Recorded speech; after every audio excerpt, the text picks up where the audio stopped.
One of the first big arguments we had in the journey was me feeling so set in my way that I could not be a father to a girl. The line that really stuck with me was, if you have two sons and you're so happy because you're so prepared, and then one of them is trans, do you immediately become a shit dad? The day he decides he says I'm a woman, you're a shit dad all of a sudden. Hi there, I'm Daddo. I'm Cameron Daddo. Welcome to Separate Bathrooms. We would like to acknowledge the Gadigal People of the Eora Nation, the traditional custodians of this land, and pay our respects to the elders both past and present. Are you ready for this? I'm so ready for this. We're giggling. Well, I'm giggling because I'm very excited to have these two in the bathroom today. Josh and Josh Szeps are our guests today. Josh, you may know as a journalist, humorist, broadcaster. He says he's a ne'er-do-well man about town. Currently heard on ABC Radio and the podcast Uncomfortable Conversations, where celebrities and newsmakers go to talk about topics no other show will touch. Mm-hmm. Josh started out in Sydney radio as a satirical journalist.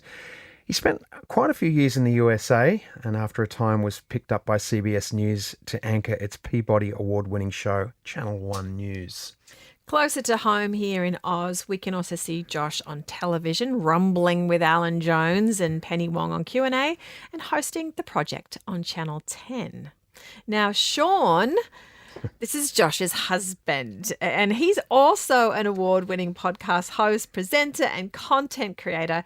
Sean can currently be heard as the host of Listeners' award-winning Come Out Wherever You Are. Sean started work and soon became an advertising hotshot in New York City. He's been the creative brain behind social media strategies for global brands like eBay, Nespresso with Clooney, and Spotify. Sean is also a voracious Instagram poster. His videos about his love-hate relationship with parenting often go viral, garnering millions of views. Yeah, I'm sure that's influenced his decision to write this new book that we have in our hand, Not Like Other Dads, which we'll dig into, along with a bunch of other stuff. Together, Josh and Sean have boy-girl twins Stella and Cooper. Let's welcome them both to the bathroom. Welcome, Sean and Josh. Thank you. Thanks. To the bathroom. So excited to be here. How and where did you two meet? Who wants to take it? Well, I was living in New York. I spent most of my professional life in New York, and I was working in broadcasting over there, and Sean was in visiting. college? Yeah. Had just graduated, I guess, and was visiting from New England where he lived, and he was just about to move to New York. And I was playing wingman to my roommate. She was going out with some friends to a very trashy bar, a very trashy gay bar called the Ritz. Ironically. Yeah, the Ritz. Putting Yeah, on. that's right, putting on. Putting out. And we met in all beautiful love stories, like in the bathroom line. Oh, so romantic. Can't wait to tell the kids about it. And I was there. I could have not been there because my friend was like, "Oh, I don't really want to go. Can you just come and just support me?" And so I went grudgingly. And then, while waiting to take a leak, Sean was there, wearing what I think you thought was a fashionable. It was accessory. very I fashionable. eventually It was like a red beanie, which back in the day, very grimy, grungy chic off the back of my head. I was sure I was just the moment. And I see this hot man walking towards me with piercing blue eyes, and I smile thinking like, this is the moment. And he goes, Santa Claus called. He wants his hat back. No, was that the opening line? It was the opening it. line. And The my rest is opening line. history. Exactly. It It had worked me in out. Santa Claus. That's And what did you say? Oh, fuck you. Yeah. I said, fuck you. And he kept walking away into the abyss. And did you like that bit of chutzpah from him? So you went, Yeah, that was good. actually, And then I came. Then I mean, wasn't that huge a bar. You knew you were going to bump into. I knew I was going to bump into him again. And then next time I saw him, he'd taken his hat off. Yeah. And I said, well, don't do that. I mean, I said, you're not from New York, are you? And he said, no. And I was like, if you were from New York, you don't take your hat off when someone insults you, Okay. you leave it on. Pull it down deeper. Yeah, exactly. That's Yeah, right. Exactly. yeah. You go out and you buy a larger, even brighter red, even more ridiculous Santa hat. Yeah. So then we got to conversing, and he managed to glean also that I too was not from New York. Yeah, clearly. Yeah. He thought I was from England. I was sure of it. Really? I feel like back then, Australia was not as hot as it is today as far as cultural references. Today, every American can name, 10, 15 famous Aussies? Yeah. Back then, my reference point was Crocodile Dundee. So what are you talking? Well, it's not that long. Sorry. Exactly. That's 12 years full of ago? it. Come on. This was Make one 2011. round of the story, Sean, though, the Josh. problem is No, you no, were no, a no, child no, who knew nothing outside Margot of New Robbie? England. No one. The Hot Boys from Byron? No, they were nobodies. Oh yeah, but what? Yeah, but year we was had it? Steve 2011. Nicole So we'd Kidman, had- popular, but yeah. we didn't know she had an accent. She didn't do all those interviews all the That's right. time. She did a lot of American accents. We in had her Kate films too. Blanchett. We had Rachel Ward. Never we heard of had them. Brian Brown. Brian Brown. I thought, South Yeah. African or British. There you go. So, was it the accents that were the attraction? You mentioned blue eyes and a man coming towards you. The accent was definitely helpful, but really the sense of humor. I'm always a bit of a masochist. Like, if you're going to pretend you don't like me or you're uninterested or you're a smart ass, I'm absolutely zeroed in. Yeah, right. His sense of humor has always been stand-up comedy level, like boom, boom, boom, boom, boom, fast, sharp, tight. Someone who can rip you open with a wink and a smile. And I just thought, come on, what's not to love Also, about that? I wasn't really looking for anything. I wasn't looking, and we're almost a decade apart age-wise, and I was like, I'm over people. I don't want people. I'm happy being alone. I like being alone. I don't want another person in my life telling me what to do. So I think there was probably a little bit of that energy, and Sean was incredibly hot and very cute and very charming and funny as well. Yeah. And when we caught up again, then he also has an amazing emotional intelligence, and so was much more mature than most of the people. And maybe it has something to do with living in a big city and not living in a big city or something. But Sean had a very down to earth, salt of the earth kind of emotional wisdom and connectedness that quickly came through that other people who are in New York, who I'd sort of been occasionally dating, didn't have. They were a bit more fly by night and a bit more ambitious and a bit more sort of less level headed, more flighty, and so I think we hit it off. And what were you doing in New York at the time? I was not a local. So I was in college at the time, hadn't finished school yet, came to see my apartment and audition for 2 Broadway musicals. Got cut instantly, and I was drinking my sorrows with my roommate. So didn't even live there when we met. So when we agreed there was a good connection, we talked for 4 hours where the bathroom line was. We just sunk into the wall and just talked for 4 hours. Wow. And he was like, let's go on a date. And I was like, so about that, I'm a child. I'm in college. Were you even allowed to be in there? Were you 18? Yeah, I wasn't actually a child. I was 23. It's 21 over yeah, there. 20, yeah. Yeah. So- Drinking age is 21 as well, remember? Yeah, but it was 18 in New York City when we lived there. I just thought it Yeah, might in the have stayed Hoover there. administration. Yeah. What are you talking about? Since the No, 1970s, it's been 21. 1981, it was 18. Okay, all right. Age, Okay. mate. They What- raised it. What was Eisenhower doing? Yeah. Okay. Getting drunk. Right, yeah, he was getting drunk at the age of 18. No, it's been 21 for a 21 while, in New mate. York City. Yeah, Okay, yeah. so it's across been- the board in the States, it's 21. And so the 4 hours chatting, and then how long till did you guys move in with each other? When was... So I went back to university. I mean, for 3 seconds, right? It was Yeah, the final 30 month. days. Yeah, it was the final. It was final exactly month. 30 So he days. was going to move he was moving to New York in Anyway. a few weeks. Yeah, okay. And the day I moved to New York, so I moved in at noon, and our first date was at 6. So I unpacked my room, showered, got dressed, and went to meet him. So really, my entire New York love story exactly overlaps with Josh's to the day, which infuriated my friends. They're like, you've been here for 23 minutes and you have a husband. And it was a fast love affair, that's for damn sure. We moved in after 11 months. We were just pretty sure about it. Also, maybe hard for Australians to think about if you live in New York City in particular. If you fall in love or kind of like someone, the rental market, fast, speedy, you move in. You save money. So we were just in by 11 months, but absolutely wildly in love. And I think that first date was to the World Science Festival, wasn't it? Because I had I was doing some emceeing for the World Science Festival, and there was this big fancy red, black tie kind of function, and Alan Alda was there, and like all these random, like Maggie Gyllenhaal. Maggie Gyllenhaal, and people like that. And it was at the Lincoln Center, which is this big event center in cultural center in New York City. And so I had a black tie invitation, and I texted him and said, "Are you going to be in town yet on Saturday, the whatever? Because I have this fancy event." And he said yes. And I said, "And do you have a tux?" And he said yes. And so it turned out behind the scenes he actually didn't have a tux. I said, absolutely, I have a tux. Mom, get in the car. We're going to TJ Maxx. Goes and buys a discount tuxedo. Yeah, and shows up. And was that the day that you didn't have shoes on, or was that when we went to the fancy restaurant? It was an interesting first few weeks for me, because it was like, so I was, and then on a subsequent date I was like, we'll go to a nice restaurant. I'll wow him. This will be really impressive. So I say, we're going to this fancy restaurant.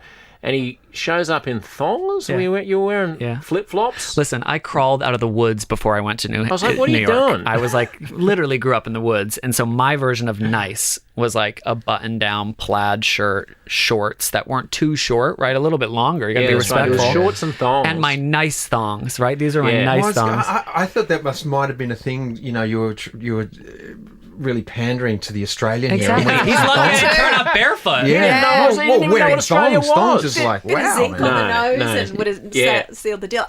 Where are you from? I'm from New Hampshire. I was going to say New Hampshire. Which is like an hour outside of Boston. I grew up like in a beautiful part of the country that's like an hour away from Canada and very, very woodsy. Yes. Small town, no traffic lights, no shopping centers, no food. There's just a gas station and an old folks home, which was the kind of life I had. It's beautiful though. I mean, it's like if what you imagine in your mind as like Canada being with lakes and enormous fall colours over autumnal forests blazing red and yellow, and snowmobiling in winter, and and hiking in summer, ice fishing, beautiful, all of that jazz. I mean, his mum is a crazy ice fisherwoman, and goes out snowmobiling. They're a hugely active family, so it was a great side of the family to kind of inherit. But being someone who was born and raised in a city, all of a sudden, like, I've got this outdoorsy side as well. I guess what we're kind of hinting at is I moved to New York rough.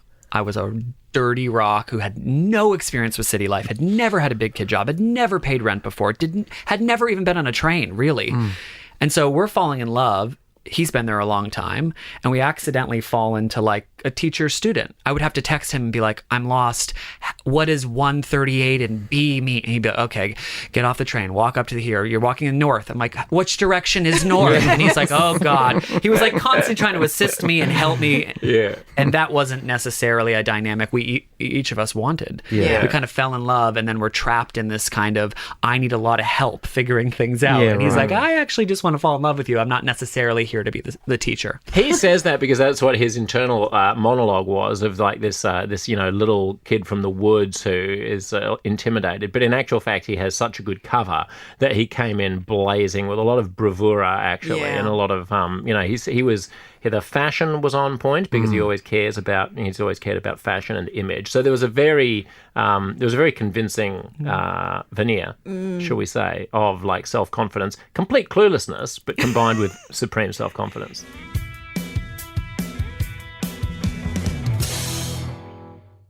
Did you get married in America, or were you? Oh yeah, and that was when. Wait, so Obama made everything legal.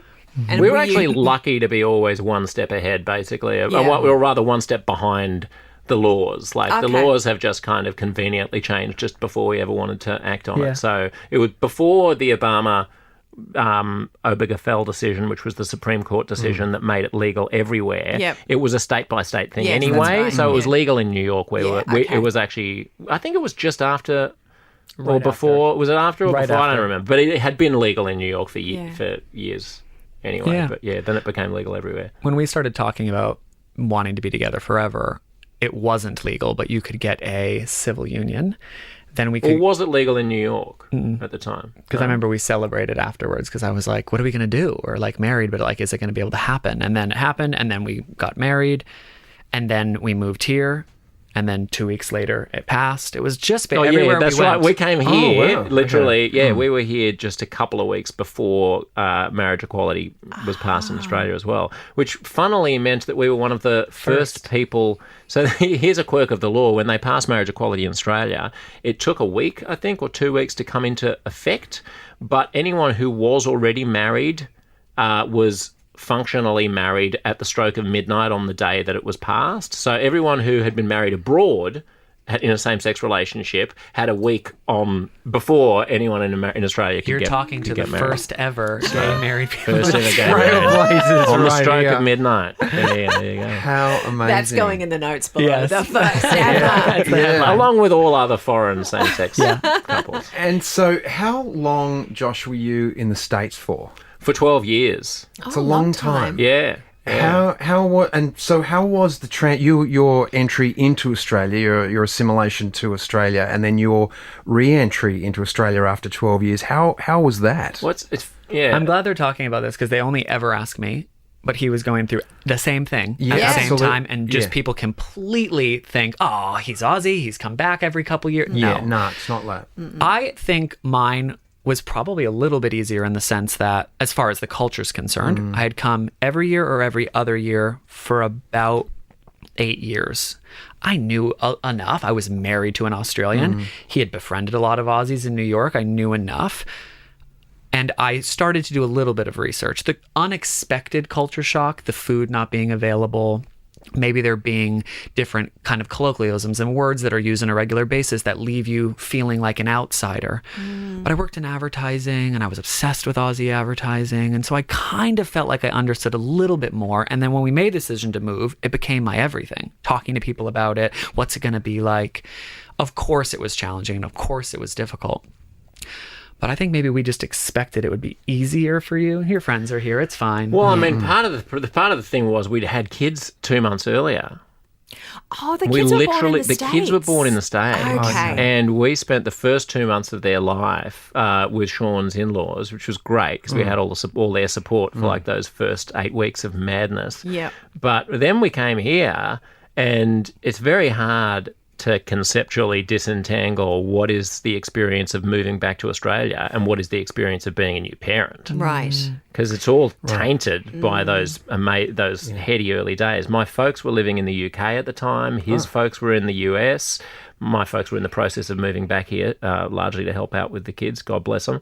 But we didn't have a lot of support here, so it was rough. Anyone who's been through, having those first sort of 4 to 8 months of parenthood, you're sleep deprived, you don't know what you're double doing. trouble. First time, double trouble with twins. You got to get them on the same sleep schedule, and we're moving into a place where we've just rented the place. Is the NBN installed yet? Do we have mobile phones yet? How do we get a car? Do we get the car insurance? All I of was going those. to say insurances. All of that God. nonsense, right? Yeah. At the same time as I was doing, it was summertime, so I was doing the breakfast show on ABC Radio Sydney while Wendy Harmer and Robbie Buck, who were the hosts, were on holiday for 6 weeks. So I'm getting up at 3 a.m, going into the studio. Sean's left alone with these screaming twins, and it was a nightmare, an absolute nightmare.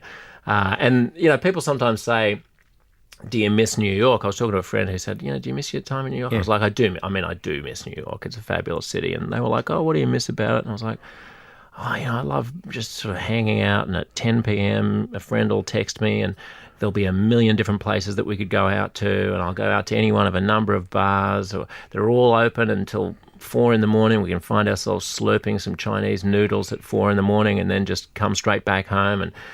And she goes, you don't miss New York, you miss not being a parent. Because you can't do that, regardless of where you are, when you have twins. That's true. Especially 8-month-old twins, and Yeah. a partner who's slowly going crazy looking after them at home. So that's all mixed up. So it was hard coming back. It was hard coming back for both of us, and it was only as the kids have grown old enough to be people you want to spend time with, rather than strange little lizard creatures who you have to look after, that I think Australia has come back into its own. Yeah.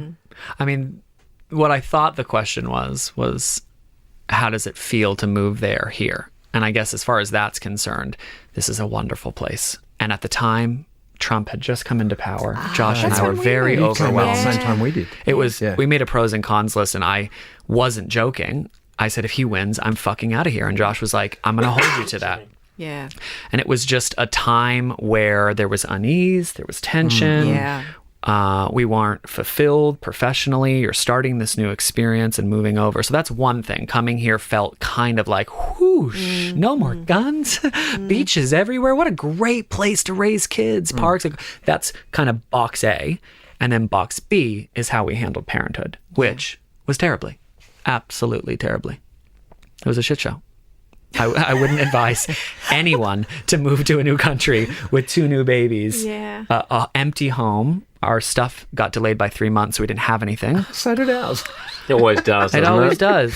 And you're Evidently it camping in does. your Yeah. apartment going, Yeah. "Oh Waiting my for What are we gonna do? Just want- Waiting for Yeah. His parents aren't here. His brother's not here, who lives here now. So that was just, I mean, worst case scenario. You're sleep deprived. You have 2 kids, not 1. So you're kind of, for me, juggling it by myself for the first time, not working. And I think we, and I'm going to say we, but I actually mean me, was just so confident that I was going to nail this. So sure. I had tons of cousins. I worked as a nanny. I worked in an after-school program. I was like, who could do this better than me? Yeah. I'm a natural with kids. I'm an expert with kids. And I told him, he kept on wanting to have serious conversations. Let's talk about sleep training. Let's talk about, I'm like, babe, we don't need to talk. I'm an expert. I'm a doer. And then it just like blew up in my face. It was like, you can't do this. So that was incredibly This is one of the great benefits of having low expectations for yourself. I didn't feel bad because I was like, I have no idea what I'm doing. He felt bad because he thought it was going to. Yeah, exactly. It's going exactly as awful as I thought it was going to be. Having little lizard creatures around. But yeah, Australia was, and I mean, our GP actually said their psychologists have like a list of life events that can cause enormous stress or turmoil that can be, precursors of mental health conditions. That one of them is moving house. Yep. One of them is moving country. One of them is changing jobs. One of them is like death in the family or something. One of them is and they went down this list. There are like 7 different things. We were doing like 5 of them at the same time by choice, which in hindsight, probably not the best choice. Wouldn't but recommend. It was one of those, confluences of events where we could have moved out to Australia a bit earlier. Sean had been very keen on moving out to Australia at some point and had, on multiple previous trips been like, I think we should do this. But the stars only align when the stars align, and it happened the way that it did. I was fortunate because I had Elle as my partner, and we've got 2 daughters and a son. You guys have a daughter. You've got the king's treasure, Yes. right? You got a son and a daughter. Are you guys concerned about raising a daughter here in Australia now you're together? Were there any concerns or worries? How's that going? Oh, yeah. I would say one of the first big arguments we had in the journey was me feeling so set in my way that I could not be a father to a girl.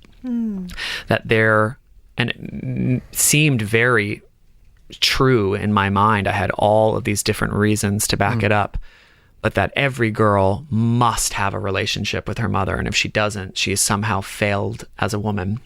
I had this recurring nightmare that I would talk to Josh about like her coming home and saying, everyone's making fun of me because I don't have a mom. And Josh and I really battled on it because throughout the surrogacy process, there were, you have to have these conversations. How many do you want to put in? How many embryos do you want to put in? And if you end up with 2 or 3 of various genders, how are you going to feel? Josh just totally did not care. Gender meant nothing to him. It was just about being a dad. And I was like 100 years ahead, taking my trauma of childhood and being a weird boy who was different than everyone else and was picked apart, and just was like, well, she's going to have all these things in her life that she's not going to have help with. Right. I remember yelling at Josh on the phone, have you ever put a tampon in? Do you know how to braid hair? And he yells back like, we'll figure it out. And the line that really stuck with me was, do you think that single moms who have no choice are just failing their sons every day? Absolutely not. They show up, they do what they need to do. I think the line you said was, if you have 2 sons, and you're so happy because you're so prepared, and then one of them is trans, to immediately become a shit dad. The day he decides says, I'm a woman, you're a shit dad all of a sudden. And it just kind of like shocked me that obviously it had nothing to do with gender. It has everything to do with, do we love her? Are we prepared? Will we bob and weave when she has questions or concerns? And what Josh really brought to the table in that conversation, that battle, was we must ensure that she has access to women all around us who have answers. And of course, yeah, she will. But yeah, I mean, I always wanted a little girl as well. I mean, I just wanted to have a daughter as well as having a son. And it just struck me, as you say, as the perfect full house to knock out a couple of kids at once and get the full get the full quinella. Instant family. Our kids got quite used to travelling back and forth on the plane. We had some pretty nightmarish stories. Keep going. And I'm sure you guys in your travels have had to build resilience on aeroplanes. Oh, yes. We shared one of those stories in my book. The chapter is called The Drug Dealers. It was when Josh and I drugged our children on a plane, which in retrospect, terrible idea. In the moment, it felt like we were doing the right thing. I had really been struggling with the transition back and forth. We would do these long haul flights and Josh would really try to ease us back by doing layovers. But every time we'd land, Josh would go right back to work, up at 3:30, right to the ABC to do his job. Here I am, parenting, stuck with kids who are transitioning onto different sleep schedules. And I'm so freaked out about waking him up. He has the big show the next day. So I'm the one dealing with it. And one day I said to Josh, I was like, I can't do this anymore. I'm not going to keep traveling. The kids had been on... now they've been on more than 70 flights. They're well-traveled little individuals. Yeah. And we lost 2 years to COVID. So, we're a little pissed. We would have had really high numbers for those kids. They'd be by 100, I'm sure of it. But we travel a lot with them. And so we went to the doctors, GP. We're like, what can we do? And he's like, nothing, buddy. Sunlight when they get back. Just deal with it. And we had a grandma. You should tell this part of the story. Because, we had a grandma who helped us out. Yeah. So the word Finnegan came up. Finnegan. Have you heard of Finnegan? No, for toot and snootin', I heard, but not Finnegan. Is an old school antihistamine, which was used in the day back, in the Eisenhower administration when you were. I was there. When you were there, you would remember this well. Back when the drinking age was 18 in New York State, and it was used it causes drowsiness, and it was used at the same kind. At the same kind of time as when, you might put a little bit of rum on your finger and rub it on the gums of your newborn baby to put it to sleep. Teething, Please tell me she didn't still have a stash in So there was a stash. Look, you can buy it over the counter. Yeah, right. Okay. But you're not supposed to give it to people under the age of 5 or whatever. However, there is something of an underground, parents, underground railroad of gossip about how, actually, if you just give them a little bit of Finnegan, it'll knock them right out, and it's actually very inert. So say people on the interwebs. On the dig top. There is a slight side effect of Finnegan occasionally. In very rare cases. Which is that in rare cases it has the exact opposite effect of drowsiness and induces a kind of a psychotic outburst. Right. Which, at 2 a.m., at 34,000 feet is not ideal. No. So Josh has Cooper, who's passed out instantly because he's in the, the 99 percentile of children who just pass out. Yeah. And I'm with my daughter, and she's at that age where she can kind of start watching things. And so she's playing, and she just wants to change every second. I notice she's twitchy, and then I'm giving her Play-Doh, and she's like, play, Chuck, next thing. And I'm like, oh gosh, cracker, chill, throw. And then she wants to walk, and then she wants to crawl, and then she wants to run, and then she starts crying. And then the crying gets louder, and then it gets louder. And then I see her eyeballs poke out of her eyes, help me, Father, what did you put inside of me? And listen, I've dabbled here and there with things harder than phenephrine and ephedrine. I knew that look. I knew the familiar look of get me out of here. When is this going to stop? Yeah, and here I am as a father, my husband sleeping, thinking, never? I don't know. I think to myself, what can I do to save myself? I'll lock us in the bathroom. Mistake number 35 of the day. I'm locked in the bathroom and I decide, I have to pee. So I put her on my kneecap and she decides, I'm going to get out of here. Let me fly, Dada. And she flies midair, slams into the door, collapses to the floor. This is after screaming for an hour straight. The flight attendants are banging. No, Bam, son, what's happening? And Stella just knocked her out. She's like, go back to a seat. Took her back to the seat and was like, we will never drug our children again. It's the worst thing that's ever happened to me. And I'm lying in the seat next door going, will someone shut that stupid child up? Oh my God, I'm trying to sleep. Because there is nothing you can do. You are high in the air with a high child. Oh, it's the absolute worst. Oh my gosh. I mean, we learned so much. That became, other than not drugging your children, which is like lesson number one, it actually became kind of the impetus of us rethinking the way we wanted to travel with the kids. Up until that point, we did everything together. It was always the four of us. Yeah. We were always in economy or business or whatever we wanted to do as a unit of four. And it was causing tension. I'm a nervous traveler. I have social anxiety. I don't love crowded spaces. Yeah. Travel is Josh's middle name, fundamental to his experience. Also, Josh, as you can see between the two, calm, cool, Aussie. Ridgy Digi Mage, everything's going to be fine. She'll be right. And I'm American. I'm like, nothing is right. Everything is wrong. And so that's when Josh came up with this idea that we now call kind of like divide and conquer. Yeah. So we go, you mentioned like business class as if we can afford business class, but I am also a bit of a travel hacker, which is like this sub-community of travel nerds who trick out frequent flyer programs to accumulate miles cheaply and spend them in high-value ways. So I'm your expert on all the world's frequent flyer programs. Love it. So whenever we use, when we say business, I've never paid for business class, but I've rarely flown economy class long haul.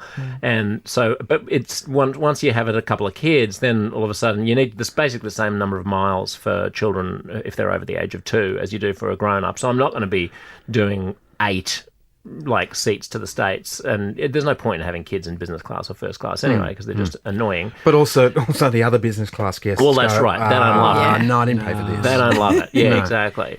And the reality is, it's awful traveling with little children, regardless of what class of service you're in.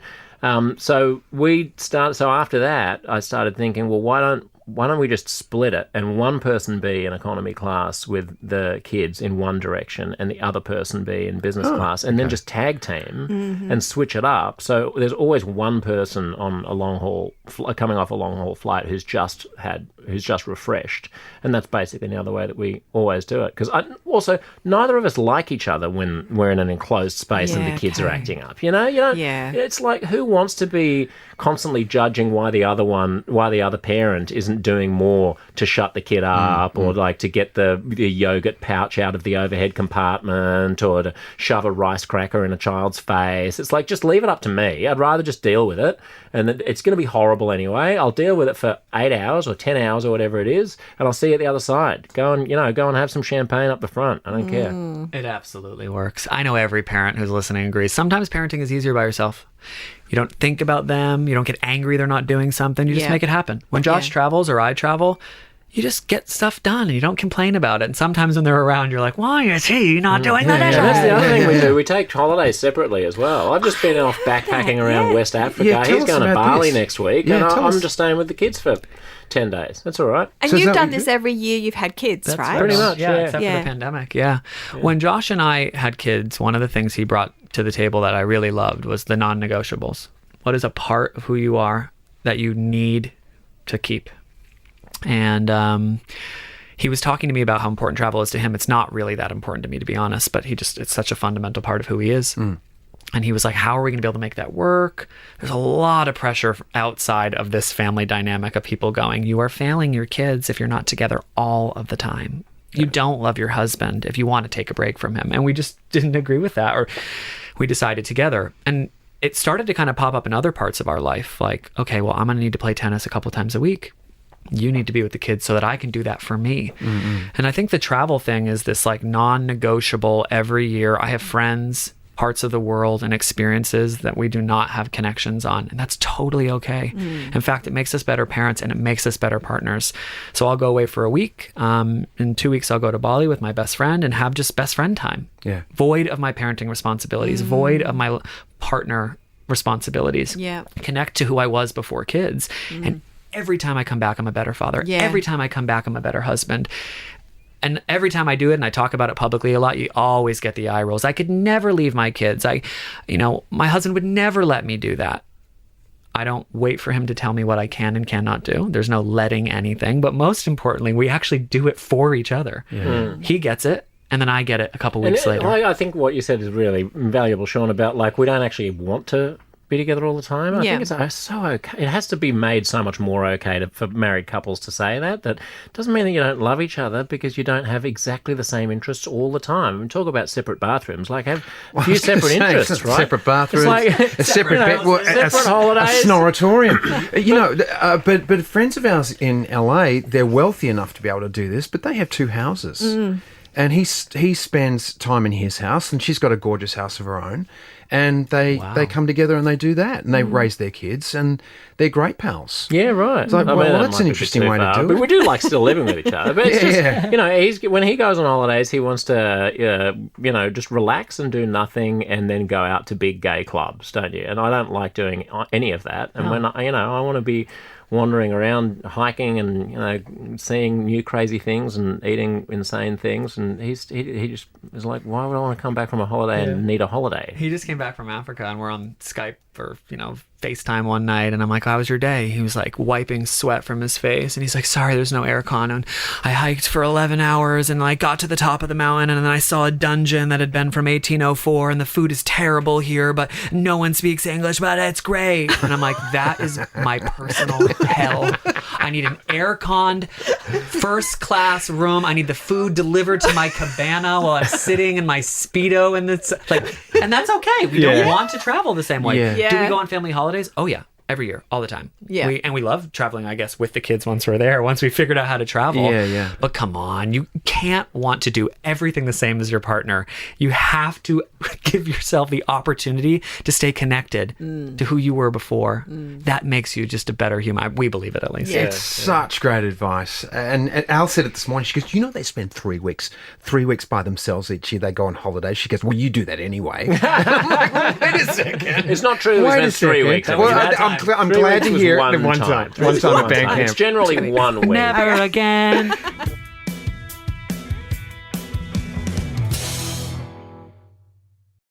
That's the thing. We all do things differently. I've spent months away from home on location while I came back here to do shows, and Ali was in LA with the kids, young. But there's no two kids are the same.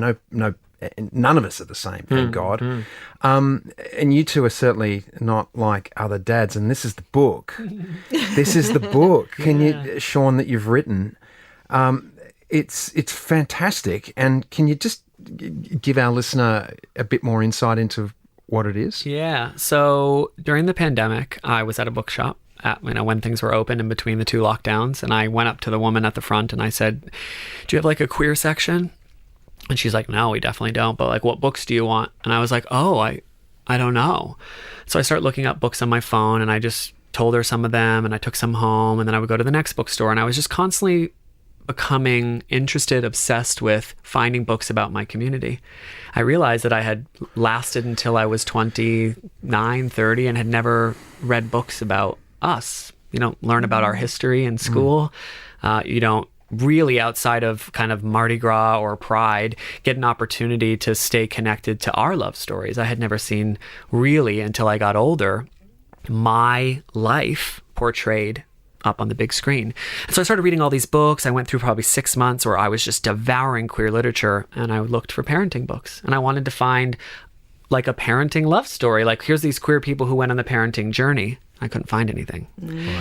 At the exact same time, HarperCollins approached me about potentially writing a book, and I was like, well, there's no book that exists about the path to parenthood as a queer parent. I would like to write one. And so this is our story from really the very beginning of when we met all the way up until present day. And it's just the unique path that queer parents have to take, and really anyone who's just a little bit different in every way and shape or form, whether it's the color of your skin or you're able-bodied or the person you fall in love with, or maybe you go on the journey by yourself. We cover all the nuances, or I cover all the nuances of what it's like to parent when the script just doesn't work for you. And so we share it all. It's, as we've just shared some of the stories here, it's the terrible lows of drugging your children, but it's also the euphoric highs. And really the crux of it is you can rewrite your own script. We all think we're going into parenting. The mom must do X. The husband must do Y. We just trip into it because that's what our parents did before us. Well, we had an opportunity to go, well, that doesn't work for us. Let's start from scratch. And through that journey, I realized everyone has that chance. Everyone can sit down with their partner before they have kids and say, it's not so black and white. We're different. We can create a dynamic together as partners that allows us to shine. We were forced to figure it out, and this book hopefully gives straight parents also an opportunity to go, wait a second, the gifts that they've learned along this journey, I can take them too. Ah, that is beautiful, Sean. Thank you for writing it. Our son has been with his partner since he kind of did it a little bit what you did.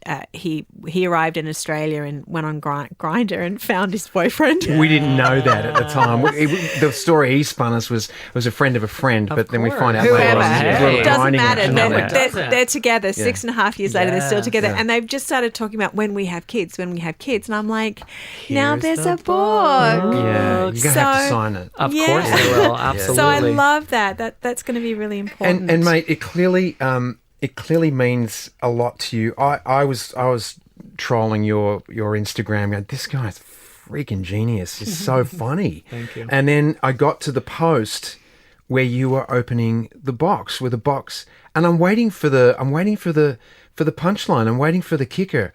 And it never came. It was just in terms of you're going to make a joke about this, but it was unbridled joy at your achievement of writing and opening this book and holding it, and you hugged it, and it was just so beautiful. And so congratulations, because clearly it means a lot to you, and hopefully it will mean a lot to parents as well. I hope so. We have kind of online personas, media personalities. People think of Josh as just like the smartest guy in the room and really funny, and I make a living online as a comedian, like creating videos that make parents laugh. And this book is our truth that no one really knows, the behind the scenes. And so I think that moment... Well, you're being generous by saying our. I had nothing to do with it. I wrote it. It's your book. Did you run it by Josh at all? Bits by him as you were writing it, or there was a verification process, but there was no like, is it okay if I say this? I don't know. He agreed early on that it was my telling of the story. It's my perspective of what happened to us. Okay. We definitely talked about like, well, these are the 25 stories I'm going to tell. Yeah. And at the end... But I didn't contribute to that. No. No. But just like, here are the ones that I want to write kind of energy. And then legally at the end, they said, you need to run some personal details by everyone. And your husband is one of those people, which is a little bit weird. Like, can you please read this and confirm that that's the date that you were born? Yeah. Well, also, like Sean, when it comes to logistics and memory, Sean has a brain like a sieve. He's a goldfish, so he wouldn't know. He has to come to me and be like, when we were on that flight, where were we going? And I'll be like, okay, it was this airline, and it was going from there, because I kind of run the household in that respect, certainly in terms of the logistics. So, but that was my only contribution. All of the humor, all of the point of view, all of the voice comes from Sean. Yeah. We agreed early because Josh is a very gifted writer as well. Like, he might want to tell his version of these stories one day, and he really wanted it to be like, this is yours, it's your telling. I'm not going to correct the view of it. Even if I don't remember it that way, that's the whole point of it. So you're going to learn about our story from my perspective. Okay. We're going to have to jump into the shower. Yeah, we are. There's a million things we haven't asked you and wanted to ask you guys, but we do have time constraints. So we do a 2-minute shower, so we keep our answers nice and short. Yep. Okay. Well, we'd like you to keep your answers. What is, and please answer the question, what is your best quality? His best, or what is my best? Your best. Sean, what is your best quality? Oh, wow. Short. I think I'm obsessively considerate of what others are going through. Wild empathy. I'd say the same thing. Yes, his emotional empathy, emotional wisdom, emotional maturity. But is that you? That's him. What's No, you. What's your me. best quality?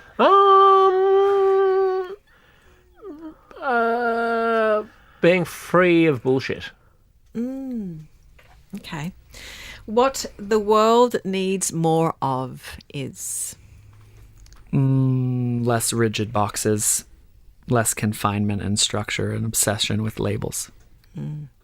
Yeah, I'd agree with that. More bravery, more courage, more balls.